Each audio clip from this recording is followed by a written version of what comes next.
تو دنیا جیسے اس کے پیچھے دھندلا جاتی اور اس کی مسکراہٹ کی چمک میں سب کچھ صاف اور روشن ہو جاتا۔ وہ مسکراہٹ جو زندگی کی تمام پریشانیوں کو چھپا کر ایک نیا رنگ اور خوشبو دیتی تھی۔ فاطمہ نے آئینے میں اپنے چہرے کو بغور دیکھا، پھر آہستہ آہستہ اپنے نرم ہاتھوں سے اپنے بالوں کو درست کیا، جیسے اپنے اندر کی تھکاوٹ اور پریشانی کو ختم کر رہی ہو۔ اس نے ایک گہری سانس لی اور پھر اپنی نظر کھڑکی کی طرف ڈالی، جہاں باہر کا منظر بھی اتنا ہی خوبصورت تھا جتنا اس کے اندر کا سکون۔ وہ کچھ دیر کے لیے اپنی سوچوں میں غرق ہو گئی۔ زندگی کی تیز رفتاری، شہر کی آوارگی اور مختلف لوگوں کی باتوں سے تھک کر اس نے فیصلہ کیا کہ اب وہ خود کو سکون دے گی۔ اس نے بستر کی طرف قدم بڑھایا اور آہستہ سے کمبل کو اپنے اوپر اوڑھ لیا۔ وہ لیٹ گئی اور اپنی آنکھوں کو آہستہ آہستہ بند کر لیا۔ کمرے میں اتنی خاموشی تھی کہ اس کے دل کی دھڑکن کی آواز بھی سنائی دے رہی تھی۔ فاطمہ نے ایک لمحے کو سوچا، زندگی اتنی تیز کیوں دوڑ رہی ہے؟ کبھی کبھی انسان کو خود کو آرام دینے کے لیے وقت نکلنا چاہیے۔ اس نے سر کو تکیے پر رکھا اور آنکھیں بند کر لی۔ وہ جانتی تھی کہ اسے کچھ لمحوں کے لیے خود کو پرسکون کرنا چاہیے تاکہ وہ اپنے اندر کی قوت کو دوبارہ محسوس کر سکے۔ ایک مسکراہٹ اس کے لبوں پر پھیل گئی تھی۔ آہستہ آہستہ اس کی آنکھوں میں نیند کی جھلک آئی اور وہ ایک نرم نیند میں ڈوب گئی۔ آج کا دن اس کے لیے بہت تھکا دینے والا تھا، لیکن وہ جانتی تھی کہ کل ایک نیا دن ہوگا جس میں اس کی زندگی اور زیادہ سکون اور محبت سے بھری ہوگی۔ رات کے تقریباً 7 بجے کا وقت تھا۔ لاہور کی شان و شوکت سے بھرا شہر اب ایک پرسکون رات کی طرف بڑھ رہا تھا۔ شہروز ملک کا گھر اپنی خوبصورتی اور شان و شوکت میں غرق تھا۔ ہر گھوشہ گھر کا نفاست اور شانداری کا نمونہ تھا، لیکن اس گھر کا مرکزی دروازہ اب کھلنے والا تھا، اور وہ دروازہ تھا جس کے پیچھے ایک ایسی شخصیت چھپی ہوئی تھی جس کی آمد پر پورا گھر تھم سا جاتا تھا۔ رضوان ملک، شہروز صاحب کا اکلوتا بیٹا، گاڑی کے ہارن کے ساتھ گھر کے اندر آیا۔ اس کی گاڑی جیسے ہی دروازے کے قریب رکی، اس کی تصویر مکمل طور پر دکھائی دینے لگی۔ اس کا بلند قامت جسم، پرفیکٹ پروفائل اور چہرے پر چھائے ہوئے مغرور تاثرات ہر کسی کی توجہ فوراً اپنی طرف کھینچ لیتے تھے۔ وہ ایک نوجوان مرد تھا جس میں بے حد خوبصورتی تھی اور ساتھ ہی ایک ایسا مغرور اور خود پسند انداز تھا جو اس کے چہرے کی جھلک سے بخوبی ظاہر ہوتا تھا۔ رضوان کا چہرہ روشن تھا، گورے رنگت کے ساتھ اس کی آنکھوں میں ایک عجیب سی چمک تھی۔ اس کے بھورے گھنے بال ماتھے پر بکھرے ہوئے تھے اور اس کا چہرہ ان بکھرے بالوں میں اور زیادہ دلکش نظر آتا تھا۔ اس کے ڈمپل جب وہ مسکراتا تو ایک ایسی دلکش لہر پیدا کرتے تھے کہ انسان اپنے دل کی دھڑکن کو محسوس کیے بغیر نہیں رہ پاتا تھا۔ وہ گاڑی سے اترتے ہوئے اپنا موبائل نکالتا ہے اور اس کی ٹانگوں کی ہر حرکت میں خاص خود اعتمادی کا اظہار تھا، جیسے وہ دنیا کے سامنے چلتا ہو اور ہر قدم میں ایک نئی کہانی چھپی ہو۔ جیسے ہی وہ دروازے کے اندر قدم رکھتا ہے، وہ پورے گھر میں اپنی موجودگی کا احساس دلاتا ہے۔ دروازہ بند کرنے کے بعد وہ اندر بڑھتا ہے اور اس کے ہونٹوں پر ایک خود اعتماد مسکراہٹ نمودار ہوتی ہے۔ شہروز صاحب سے کچھ دیر پہلے فاطمہ کے ساتھ بیٹھے باتوں میں مصروف تھے۔ رضوان کی آمد پر فوراً متوجہ ہو گئے۔ جیسے ہی وہ لاؤنج میں قدم رکھتے ہیں، شہروز صاحب نے اسے ایک محبت بھری نگاہ سے دیکھا اور مسکراتے ہوئے کہا، کیسا ہے میرا بیٹا؟ دیر سے آیا ہے؟ وہ محبت اور عزت سے نظریں جھکائے بولا۔ ٹھیک بابا جان، آپ بتائیں۔ اس کے جواب کو سن کر شہروز صاحب مسکراتے ہوئے بولے۔ رضوان ان کے پاس بیٹھتا ہے اور محبت بھرے لہجے میں بولا، ارے میرے پیارے بابا، آپ تو ابھی جوان ہیں اور میں تو آپ کے پاس ہوتا ہوں، بس آفس سے ایک دوست کی طرف چلا گیا تھا، تھوڑا سا کام تھا، دیر ہو گئی۔ اچھا جی، شہروز صاحب مسکراتے ہوئے بولے، آج آپ جلدی آ گئے، خیریت؟ طبیعت ٹھیک تھی آپ کی؟ وہ فکر مند لہجے میں بولا، ہاں میں ٹھیک ہوں، بلکہ بہت خوش ہوں، میری بیٹی آئی ہے آج۔ فاطمہ کا ذکر سنتے اس کے چہرے پر ناگواری سی پھیل گئی، جس پر وہ ضبط کرتا مسکرایا۔ اچھا چلے میں فریش ہو جاؤں، پھر ڈنر کرتے ہیں۔ اچھا جاؤ اور جلدی آنا۔ اوکے بابا۔ رضوان ملک کا کمرہ جیسے پورے گھر کا آئینہ تھا جو اس کی شخصیت کی عکاسی کرتا تھا۔ وہ کمرہ نہ صرف اس کی شان و شوکت کا گواہ تھا، بلکہ اس میں چھپی ایک انفرادیت اور مغرور انداز کی بھی جھلک تھی۔ کمرے کے دروازے سے داخل ہوتے ہی سب سے پہلے نظر آتا تھا اس کا سیاہ تھیم جو ہر چیز میں نظر آ رہا تھا۔ دیواروں کا رنگ سیاہ اور گہرے خاکی رنگ میں ڈوبا ہوا تھا، اور اس کے کمرے کا فرنیچر بھی سیاہ لکڑی اور چمکدار دھاتی ساخت سے بنایا گیا تھا۔ کمرے میں ایک بڑی سی بادشاہی قسم کی بیڈ تھی جس پر کالے رنگ کا بستر اور گہرے رنگ کے تکیے رکھے گئے تھے۔ بیڈ کے سرہانے خوبصورت سنہری لیمپ رکھا گیا تھا جو کمرے میں نرم روشنی بکھیر رہا تھا۔ اس کے کمرے کی کھڑکیاں وسیع اور کھلی ہوئی تھیں جن سے باہر شہر کی روشنی اور رات کا سکون دکھائی دے رہا تھا۔ کمرے کا ماحول انتہائی پرسکون تھا۔ اس کی نظریں فوراً اپنے آئینے کی طرف بڑھیں۔ آئینے میں اس کا چہرہ، اس کی آنکھوں میں پھیلی ہوئی چمک اور اس کا گالوں پہ پڑتا ہوا ڈمپل ابھرتا ہوا نظر آ رہا تھا۔ رضوان نے آئینے میں خود کو ایک نظر دیکھا اور پھر ایک مغرور مسکراہٹ اس کے چہرے پر پھیل گئی۔ وہ جیکٹ اتار کر واش روم کی طرف بڑھا۔ باتھ روم کا اندرونی منظر بھی سیاہ اور سفید کی خوبصورتی کا امتزاج سے سجا ہوا تھا۔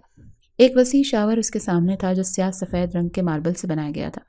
اس کے ایک طرف ایک بڑی سی باتھ ٹب تھی جس کے ساتھ نازک اور خوبصورت گلابوں کی خوشبو محسوس ہو رہی تھی۔ رضوان نے شاور کا پانی کھولا اور اس کے ساتھ ہی ٹھنڈی بوندیں دھیرے دھیرے نیچے گرنے لگی۔ وہ شاور کے نیچے کھڑا ہو گیا اور خود کو کچھ لمحوں کے لیے سکون میں غرق کر لیا۔ اس کے جسم پر ٹھنڈے پانی کی بوندیں گرنے لگی اور ایک لمحے کے لیے اس کا دل وہ سکون محسوس کر رہا تھا۔ وہ اپنی آنکھیں بند کر کے پانی کی بوندوں کے ٹکراؤ کو محسوس کر رہا تھا اور اس کی مسکراہٹ میں کچھ گہرائی پیدا ہوئی۔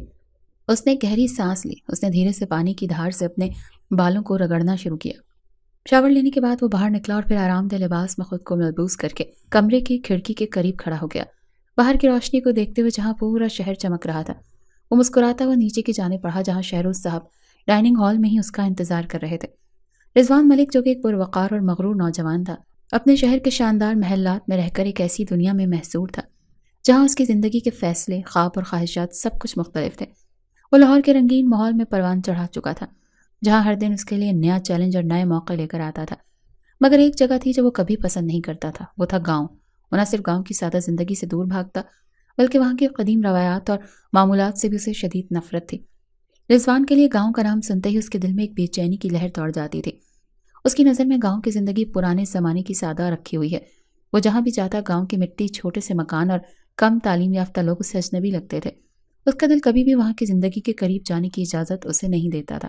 اب یہ سب کچھ اس کے لیے ایک مشکل بنا ہوا تھا کیونکہ اس کے والد شہروز ملک اپنے گاؤں سے ہمیشہ جڑے رہنا چاہتے تھے۔ شہروز صاحب کبھی بھی اپنے گاؤں کے لوگوں کو بھول نہیں پاتے تھے اور اپنی زندگی کے کچھ بہترین لمحے وہاں گزارنے کی خواہش رکھتے تھے۔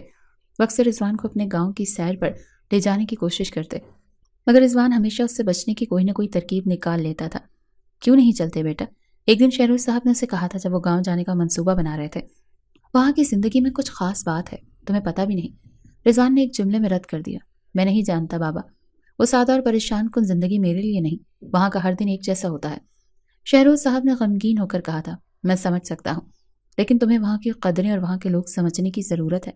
رضوان نے خاموشی سے سر ہلایا اور پھر نرمی سے کہا تھا، میں آپ کو نہیں دکھا سکتا پر بابا جان، لیکن آپ جہاں کہیں بھی جائیں میں ہمیشہ آپ کے ساتھ ہوں۔ لیکن اس کی آنکھوں میں ایک سرد سی خاموشی چھپی ہوئی تھی جو اس کے دل کی سچائی کو ظاہر کرتی تھی۔ رضوان کا دل گاؤں اور وہاں کے لوگوں سے نہ صرف ناپسند تھا بلکہ وہ اپنے والد سے محبت کے باوجود گاؤں کے حوالے سے کبھی سمجھوتا نہیں کرتا تھا۔ وہ جانتا تھا کہ شہروز صاحب کے دل میں گاؤں کی محبت ہے، وہاں ان کا آبائی گھر ہے جہاں ان کی جان سے پیاری بھتیجی رہتی ہے، لیکن اس کے لیے وہ ایک ایسا غیر ضروری بوجھ تھا جسے اسے ہر حال میں برداشت کرنا تھا۔ پھر ایک دن فاطمہ کا ذکر آیا۔ فاطمہ شہروز صاحب کو بیٹیوں کی طرح عزیز تھی، رضوان کے لیے ہمیشہ ایک اجنبی سی شخصیت بنی رہی تھی۔ وہ بہت سادہ لڑکی تھی اور رضوان کے خیال میں اس کی سادگی اور بے تکلفی اس کے لیے اور ایک تکلیف تھی۔ وہ گاؤں کی زندگی سے جڑی ہوئی تھی اور اس کے لیے اس کی موجودگی ہر وقت ایک اضافی بوجھ بن جاتی تھی۔ فاطمہ آ رہی ہے، وہ تمہیں دیکھنے کے لیے لاہور آ رہی ہے، شہروز صاحب نے رضوان کو بتایا جب وہ فاطمہ کے لاہور آنے کا ذکر کر رہے تھے۔ رضوان کا دل بوجھل تھا، وہ جانتا تھا کہ اس کے والد کے لیے یہ ایک لازمی بات ہے اور وہ ہر حال میں اپنے والد کے سامنے سر جھکا کر خاموش رہتا تھا، لیکن دل میں گہری نفرت اور بیزاری تھی۔ شام کے وقت رضوان اپنی سوچوں میں گم تھا۔ اس کی نظریں باغ کی طرف گئیں جہاں شہروز صاحب کے کہنے پر وہ کبھی کبھار وقت گزارتا تھا۔ شہروز صاحب کی محبت اس کے لیے گہرے سمندر کی طرح تھی اور وہ جانتا تھا کہ اپنے والد کی چاہت کو رد نہیں کر سکتا تھا، مگر وہ ہر لمحہ اپنے دل میں یہ طے کر رہا تھا کہ اس کے لیے گاؤں کی زندگی اور فاطمہ کی سادگی کبھی بھی اس کی دنیا کا حصہ نہیں بن سکتے۔ شہروز ملک کا ڈائننگ ہال ایک شاندار جگہ تھا جہاں عیش و عشرت کا ہر پہلو جھلکتا تھا۔ دیواروں پر رنگین اور نفیس پینٹنگز لگی ہوئی تھیں اور فرنیچر بڑے ذوق سے چنا گیا تھا۔ کمرے کے درمیان میں ایک وسیع اور خوبصورت چمکدار ڈائننگ ٹیبل رکھا گیا تھا جس پر لذیذ کھانوں کی خوشبو پھیل رہی تھی۔ نرم روشنی والے لیمپ کی مدھم روشنی پورے کمرے میں سکون بھرا ماحول پیدا کر رہی تھی۔ ٹیبل کے ارد گرد نشستیں خوبصورت کشن سے سجی ہوئیں اور شہروز صاحب اور فاطمہ اس پر بیٹھے باتیں کرتے ہوئے کھانا کھا رہے تھے۔ رضوان نے کمرے کا دروازہ آہستہ سے کھولا اور اندر قدم رکھا۔ اس کے قدموں کی آواز پر شہروز صاحب نے سر اٹھایا اور مسکراتے ہوئے کہا، آ گئے تم بیٹا، آؤ بیٹھو۔ فاطمہ کی آنکھوں میں ایک نرم سی چمک تھی اور وہ بھی رضوان کی طرف مسکرا کر دیکھ رہی تھی، مگر اس کی مسکراہٹ میں کچھ ایسا تھا جو رضوان کے دل میں چبھ رہا تھا۔ جب رضوان نے فاطمہ کو دیکھا تو ایک جلی ہوئی چمک اس کی آنکھوں میں آئی۔ فاطمہ کی معصومیت، سادگی اور وہ مسکراہٹ جو اس کے چہرے پر تھی رضوان کو بہت عجیب سی لگ رہی تھی۔ وہ اسے اپنے برابر میں نہیں دیکھنا چاہتا تھا، نہ اس سے بات کرنا چاہتا تھا، لیکن اس نے اپنے تاثرات کو چھپا لیا۔ شہروز صاحب مسکراتے ہوئے بولے، ہم تمہارا ہی انتظار کر رہے تھے بیٹا، آؤ بیٹھو۔ رضوان نے ایک سرد مسکراہٹ اپنے چہرے پر سجائی اور بغیر کچھ کہے خاموشی سے اپنے والد کے پاس بیٹھ گیا۔ اس کی نظریں فاطمہ کی طرف تھیں جو اسے بار بار دیکھنے کی کوشش کر رہی تھی، مگر رضوان کی سخت نظروں سے بچنے کی بھی کوشش کر رہی تھی۔ وہ اس کے چہرے پر واضح طور پر خوف دیکھ سکتا تھا۔ کھانے کی پلیٹ سامنے رکھی گئی اور رضوان نے فوراً کھانا شروع کیا، مگر اس کے دل میں ایک عجیب سی بے چینی تھی۔ وہ جانتا تھا کہ شہروز صاحب کی محبت ہمیشہ اس کے لیے تھی، مگر وہ محسوس کرتا تھا کہ اس محبت کو فاطمہ کے سامنے تقسیم ہونا نہیں چاہیے۔ اس کا دل اس بات کو قبول کرنے کے لیے تیار نہیں تھا کہ وہ اپنے والد کی توجہ کسی اور کو دے۔ فاطمہ، یہ کھانا بہت مزیدار ہے، میں نے خود بنایا تھا، شہروز صاحب نے فاطمہ کی طرف محبت سے دیکھتے ہوئے کہا، اور پھر رضوان کی طرف نظر ڈالی۔ بیٹا تم بھی کچھ کہو، یہ کھانا تو تمہیں بہت پسند آیا ہے نا؟ رضوان نے ایک اور مسکراہٹ دی اور کہا، ہاں جی بابا، بہت اچھا ہے۔ لیکن اس کی نظریں فاطمہ کی طرف دوبارہ اٹھیں اور فوراً واپس مڑ گئیں۔ اس کا دل کیسا بوجھل ہو گیا تھا۔ وہ چاہتا تھا کہ وہ فاطمہ کی مسکراہٹ نہ دیکھے، اس کی معصومیت نہ دیکھے، اور نہ ہی وہ شہروز صاحب کی محبت میں شریک ہو۔ فاطمہ کے چہرے پر مسکراہٹ تھی، لیکن وہ جانتی تھی رضوان کی خاموشی میں کچھ تھا جو وہ نہیں سمجھ پا رہی تھی۔ رضوان کے چہرے پر آنے والی ہر مسکراہٹ میں ایک غصہ چھپا ہوا تھا، اور وہ جانتی تھی رضوان کتنی زیادہ نفرت سے دیکھ رہا تھا۔ آپ بہت اچھے ہیں بابا جان، اور کھانا بہت مزے کا ہے، فاطمہ نے کمزور سی آواز میں کہا، رضوان کی طرف نظر ڈالی اور پھر فوراً ہی اپنی نظر نیچی کر لی۔ رضوان نے اس کی طرف غصے سے دیکھا، جیسے وہ ایک لمحے کے لیے اس کے قریب آنا بھی نہ چاہتا ہو۔ اس کی آنکھوں میں غصہ تھا اور دل میں ایک عجیب سی اداسی، جیسے وہ کبھی بھی فاطمہ کو اپنے والد کے پیار کا حق نہیں دے سکتا تھا۔ شہروز صاحب نے اس کی آنکھوں کی سچائی نہیں دیکھی، کیونکہ وہ اسے ہمیشہ اپنے بیٹے کی محبت کی نظر سے ہی دیکھتے تھے۔ وہ جانتے تھے کہ رضوان کا دل ہمیشہ ان کے ساتھ ہوتا ہے، لیکن وہ اس بات سے انجان تھا کہ ان کی محبت میں ایک اجنبی سی لڑائی چھپ رہی تھی، ایک ایسی لڑائی جو رضوان کے دل میں دبی ہوئی تھی۔ کھانے کے دوران شہروز صاحب اور فاطمہ نے مزید باتیں کی، ہنسنے اور ایک دوسرے کی باتوں میں مشغول ہو گئے، مگر رضوان خاموش رہا۔ اس کا دل کبھی کبھی گڑبڑ ہو جاتا تھا اور وہ چاہتا تھا کہ سب کچھ ختم ہو جائے۔ وہ خود اپنے والد کی توجہ کا حقدار تھا اور اسے یہ احساس دلانا چاہتا تھا کہ وہ کبھی بھی کسی اور کو اپنے قریب نہیں آنے دے۔ کھانے کے بعد فاطمہ نے اٹھ کر چائے بنانے کے لیے کچن کی طرف قدم بڑھایا اور شہروز صاحب نے رضوان کی طرف مسکراتے ہوئے کہا، تم دونوں کے ساتھ باتیں کرنا چاہیے، تمہارا رشتہ اور گہرا ہوگا بیٹا۔ رضوان نے سر ہلایا، لیکن اس کی آنکھوں میں کچھ اور ہی تھا۔ ہاں جی بابا جان، وقت کے ساتھ ساتھ سب کچھ بہتر ہو جائے گا۔ لیکن اس کی آواز میں اتنی سختی تھی کہ وہ خود بھی نہیں جانتا تھا کہ یہ صرف وقت کی بات ہے۔ جب تک وہ اپنے دل کی بات نہ کہے گا، اس کی یہ خاموشی نفرت کبھی ختم نہ ہوگی۔ شہروز ملک کا گھر ہمیشہ کی طرح شان و شوکت سے سجا ہوا تھا۔ ان کے کمرے کی کھڑکیاں کھلی ہوئی تھیں اور باہر کی ہوا میں خوشبوئیں کھل کر آ رہی تھیں۔ آج رات کا منظر کچھ خاص تھا، کیونکہ رضوان ملک اپنی پسندیدہ پارٹی کے لیے تیار ہو رہا تھا۔ ہر چیز ترتیب سے رکھی ہوئی تھی اور دیواروں پر سیاہ رنگ کی پینٹنگز نے کمرے کو ایک منفرد جمالیاتی جاذبیت دی تھی۔ کمرے میں ایک خوبصورت کرسی پر بیٹھا رضوان اپنی پارٹی کے لیے تیار ہو رہا تھا۔ اس نے بلیک جینز کے ساتھ وائٹ ٹی شرٹ پہنی تھی، جس پر سیاہ جیکٹ کا اضافہ تھا۔ اس کا ہر لباس، ہر انداز اس کی خود اعتمادی اور مغرور شخصیت کو واضح کر رہا تھا۔ وہ آئینے میں خود کو دیکھ رہا تھا اور بالوں کو سیٹ کرتا مسکرایا۔ اسی دوران شہروز صاحب کی آواز آئی، رضوان۔ شہروز صاحب نے کمرے کے دروازے سے آواز دی۔ رضوان نے ایک نظر دروازے کی طرف دیکھا، پھر آرام سے جواب دیا، جی بابا جان۔ شہروز صاحب کمرے میں داخل ہوئے اور ان کی آنکھوں میں ہمیشہ کی طرح محبت اور فکر کی جھلک تھی۔ وہ رضوان کو اس انداز میں دیکھتے ہوئے ہنسے اور بولے، کہاں جا رہے ہو؟ رضوان نے ایک طرف رخ کر کے کہا، پارٹی میں جا رہا ہوں بابا جان۔ شہروز صاحب مسکراتے ہوئے بولے، اچھا، فاطمہ کو بھی ساتھ لے جاؤ، جب سے آئی ہے کہیں باہر نہیں گئی، گھر میں بور ہو جاتی ہے، تھوڑا فریش فیل کرے گی باہر جا کر۔ رضوان کا چہرہ ایک لمحے کے لیے سنجیدہ ہو گیا اور اس کے اندر ایک عجیب سا غصہ اٹھنے لگا۔ اس نے گہری سانس لی اور اپنے غصے کو روکنے کی کوشش کی۔ وہ جانتا تھا کہ شہروز صاحب کی بات کا کوئی برا مقصد نہیں ہے، لیکن پھر بھی وہ کبھی فاطمہ کو اپنی زندگی کا حصہ نہیں سمجھتا تھا۔ فاطمہ؟ اس نے سوالیہ انداز میں کہا، بابا جان، وہ کہیں خود ہی کہیں نہیں جاتی۔ شہروز صاحب نے اسے نرم لہجے میں کہا، وہ تو ٹھیک ہے، پر تم اسے لے کر جاؤ تو کچھ پتہ چلے نا کہ اسے، بیٹا تمہیں پتہ ہے نا فاطمہ بھی نئے ماحول میں ہے اور تمہاری وجہ سے ہی وہ تھوڑی دیر باہر جا سکتی ہے، تم اسے لے جاؤ، کچھ باتیں ہو جائیں گی۔ رضوان نے گہری سانس لی اور پھر مسکرا کر کہا، بابا جان، آپ ہمیشہ اسے اہمیت دیتے ہیں اور مجھے لگتا ہے کہ فاطمہ کو اپنی زندگی کے فیصلے خود کرنے چاہیے۔ آپ اس سے پوچھ لیں، اگر وہ جانا چاہتی ہے تو مجھے کوئی مسئلہ نہیں۔ ٹھیک ہے بیٹا۔ وہ خاموشی سے اپنی جیکٹ اٹھا کر دروازے کی طرف بڑھا۔ میں باہر ویٹ کر رہا ہوں بابا جان، اس نے گہری سانس لیتے ہوئے کہا۔ شہروز صاحب نے اسے محبت بھری نظروں سے دیکھا اور کہا، اچھا بیٹا، میں اسے بھیجتا ہوں۔ رضوان نے سر ہلایا اور دروازے سے باہر نکل گیا۔ دل میں ایک غصہ اور الجھن کا بادل چھایا ہوا تھا۔ وہ جانتا تھا کہ زندگی میں بہت ساری باتیں ہیں جنہیں وہ چاہ کر بھی مکمل طور پر نظر انداز نہیں کر سکتا۔ رات کا وقت تھا اور چاند کی نرمی روشنی میں گھر کی بڑی کھڑکیاں کھلی ہوئی تھیں، جو پورے کمرے میں سکون سا ماحول پیدا کر رہی تھی۔ اس رات کا منظر کچھ خاص تھا، کیونکہ فاطمہ شہروز صاحب کے کہنے پر پہلی بار پارٹی میں جانے والی تھی۔ فاطمہ کا کمرہ ہمیشہ کی طرح ایک خوبصورت منظر پیش کر رہا تھا۔ اس کی الماریوں میں ایک سے بڑھ کر ایک خوبصورت لباس سجا ہوا تھا، لیکن اس وقت وہ ایک بلیک کلر کا خوبصورت سا فراک پہنا ہوا تھا، جس کے گلے پر گولڈن رنگ کے موتیوں کا کام ہوا تھا، جو اسے ایک منفرد جاذبیت دے رہا تھا۔ فراک کا نازک کپڑا اس کی نرم جلد کے ساتھ ہم آہنگ ہو رہا تھا اور اس کے ہر قدم میں ایک بے خودی تھی۔ وہ پہلے اپنے بالوں کو نرمی سے باندھ رہی تھی اور پھر سر پر حجاب لے کر اپنی معصوم شکل کو مزید حسین بنا رہی تھی۔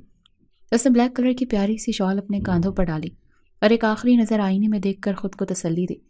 اس کا چہرہ سرور سے بھرا ہوا تھا، گویا ایک نیا باب شروع ہونے والا ہو، لیکن وہ جانتی تھی کہ اس لمحے میں ایک دلکش کشمکش تھی کہ رضوان کے ساتھ پہلی دفعہ وہ باہر جا رہی تھی۔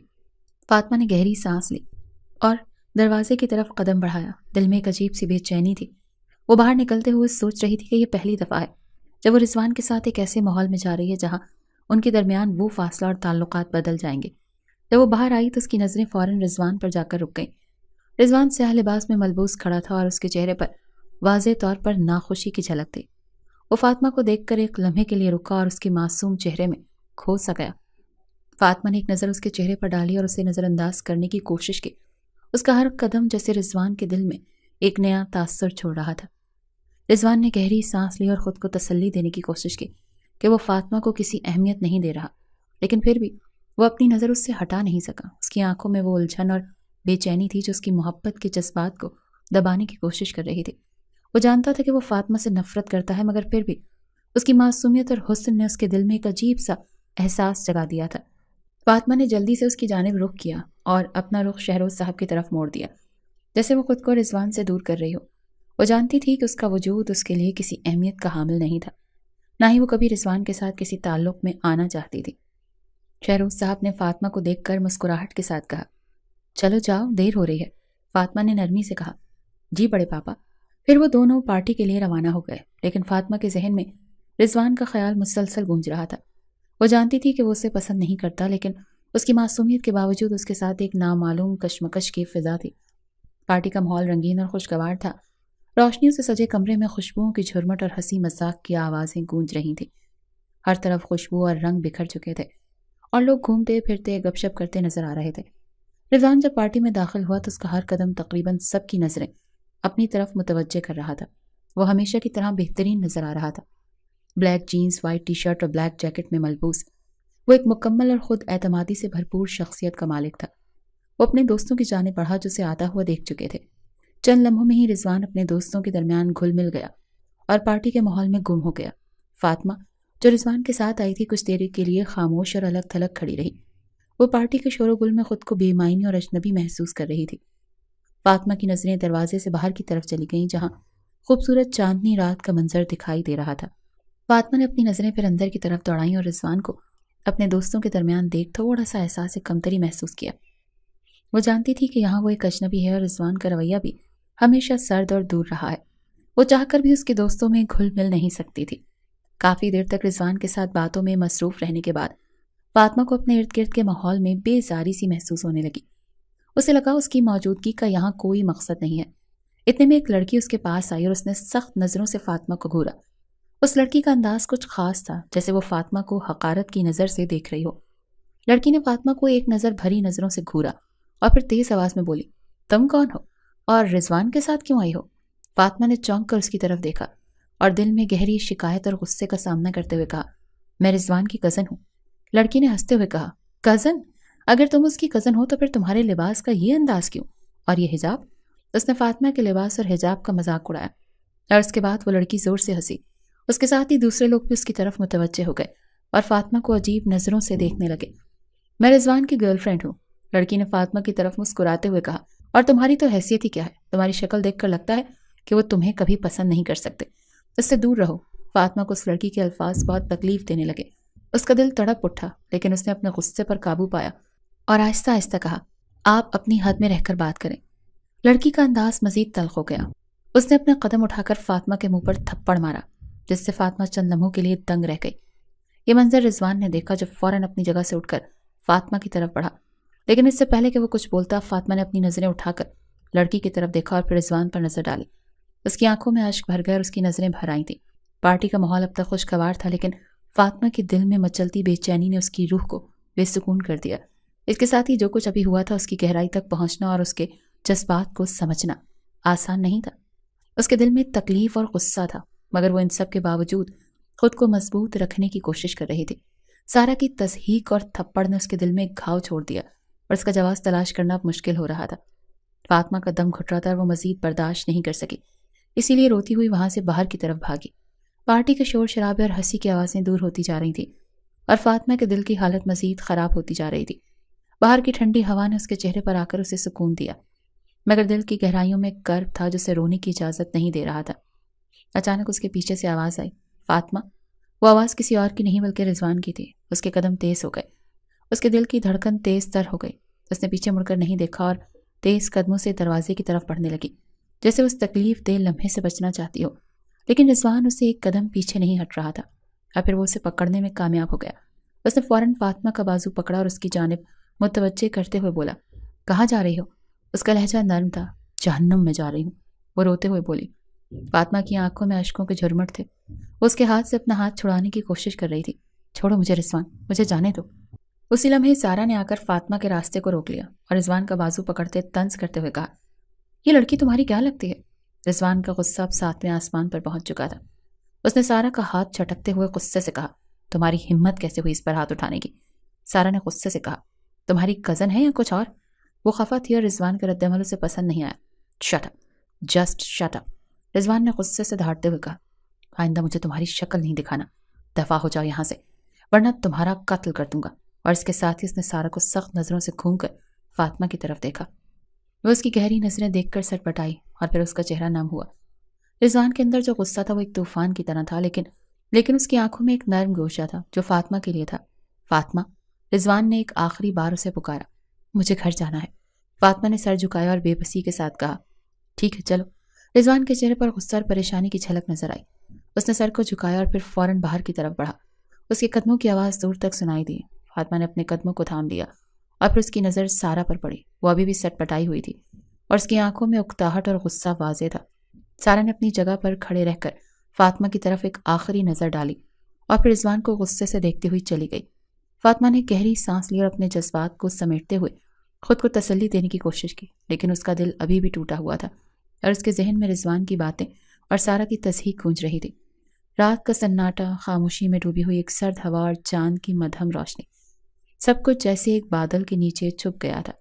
رضوان اپنے کمرے میں بے چینی سے ٹہل رہا تھا۔ 2 ماہ پہلے کی وہ رات جب فاطمہ کے ساتھ پارٹی میں جو کچھ ہوا وہ ابھی تک اس کے دماغ میں گونج رہا تھا۔ اس کی گرل فرینڈ نے فاطمہ کا مذاق اڑایا، تھپڑ مارا اور اسے ذلیل کیا، اور اس کے بعد فاطمہ جیسے اچانک ہوا ہو گئی۔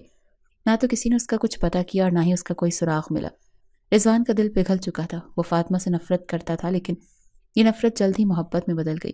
جب اس نے سنا کہ اس کے والد شہروز صاحب نے فاطمہ کی شادی کسی ملازم سے کر دی تو اسے جیسے دنیا کا دھچکا لگا۔ وہ فاطمہ کو ہر حال میں حاصل کرنا چاہتا تھا، چاہے اس کے لیے اسے کچھ بھی کرنا پڑے۔ وہ رات کو دیر تک اپنی سوچوں میں غرق تھا جب اچانک نیچے لان میں کسی کی حرکت نظر آئی۔ اس کی آنکھوں میں جیسے روشنی دوڑ گئی۔ وہ فوراً کمرے سے باہر نکلا اور لان کی طرف بڑھا۔ فاطمہ، رضوان نے پکارا، لیکن وہ جیسے فاطمہ کی موجودگی کا یقین کر رہا تھا۔ پھر بھی اس کے قدم تیز ہو گئے۔ اس کا دل دھڑک رہا تھا اور اس کے دماغ میں یہی خیال آ رہا تھا کہ وہ ہر صورت میں فاطمہ کو واپس لے آئے گا۔ اس کی زندگی کی سب سے بڑی خواہش بن چکا تھا۔ لان میں قدم رکھتے ہی اس کی نظر ایک درخت کے پیچھے پڑی۔ درخت کے پیچھے کسی کی موجودگی واضح تھی۔ وہ فوراً اس طرف بڑھا، لیکن جیسے ہی فاطمہ نے رضوان کی موجودگی محسوس کی وہ فوراً دوڑ کر درخت کے پیچھے چھپ گئی۔ رضوان کا دل جیسے رک گیا تھا۔ اس کے جسم میں ایک جلن سی محسوس ہوئی۔ وہ تیزی سے فاطمہ کے پیچھے دوڑنے لگا۔ فاطمہ اسی گھر میں چھپی ہوئی تھی، پر رضوان کو دیکھ کر ڈر گئی تھی۔ فاطمہ، اس نے پکارا، لیکن فاطمہ رکنے کا نام نہیں لے رہی تھی۔ رضوان اس کے قریب پہنچا اور ایک جھٹکے سے اس کا ہاتھ پکڑ لیا۔ تم کہاں جا رہی ہو؟ رضوان نے غصے اور دکھ سے کہا۔ تم مجھ سے بھاگ کیوں رہی ہو؟ کہاں تھی تم؟ میں تمہیں کہاں نہیں ڈھونڈا۔ فاطمہ کی سانسیں تیز ہو چکی تھیں۔ وہ رضوان کی گرفت سے بچنے کی کوشش کر رہی تھی، لیکن وہ جانتی تھی کہ اس سے چھوٹنا مشکل ہے۔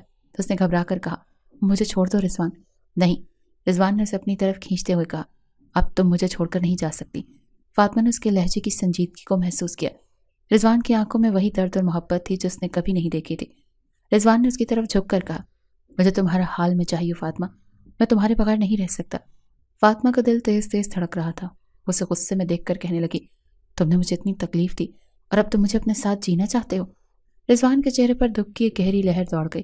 وہ اس سے معافی مانگتے ہوئے بولا، مجھے تم سے ہر بات کی معافی چاہیے فاطمہ۔ میں نے تمہارے ساتھ زیادتی کی اور یہ سب غلط تھا، لیکن اب میں تم سے سچے دل سے محبت کرتا ہوں۔ فاطمہ کی آنکھوں میں نمی تھی اور رضوان کی طرف دیکھتے ہوئے دھیرے سے بولی، تم نے وہ سب کیا جو کہ انسان کو نہیں کرنا چاہیے تھا، اور اب تم مجھے بتا رہے ہو کہ تم مجھ سے محبت کرتے ہو؟ رضوان نے سر جھکاتے ہوئے کہا، ہاں، میں تم سے محبت کرتا ہوں اور میں یہ سب سمجھ چکا ہوں۔ اب مجھے تمہیں اپنی زندگی کا حصہ بنانا ہے۔ فاطمہ نے رضوان کی باتوں کو غور سے سنا اور پھر آہستہ سے کہا، اگر تم مجھے پھر کبھی تکلیف پہنچاؤ گے تو میں تمہیں کبھی معاف نہیں کروں گی رضوان۔ رضوان نے فوراً اس کا ہاتھ پکڑا اور کہا، میں تم سے وعدہ کرتا ہوں تمہیں کبھی تکلیف نہیں پہنچاؤں گا فاطمہ۔ فاطمہ نے ایک لمبی سانس لی اور پھر اس کے اندر کے دکھ اور غصے کو پیچھے چھوڑتے ہوئے کہا، میری زندگی میں جو خلا پیدا کیا تھا وہ تم ہی بھر سکتے ہو، لیکن یہ تم پر منحصر ہے کہ تم ایسا کرتے ہو یا نہیں۔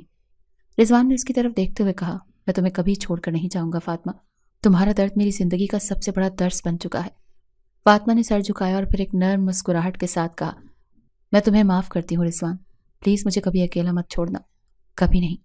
وہ دونوں مسکراتے ہوئے ایک دوسرے کو دیکھ رہے تھے۔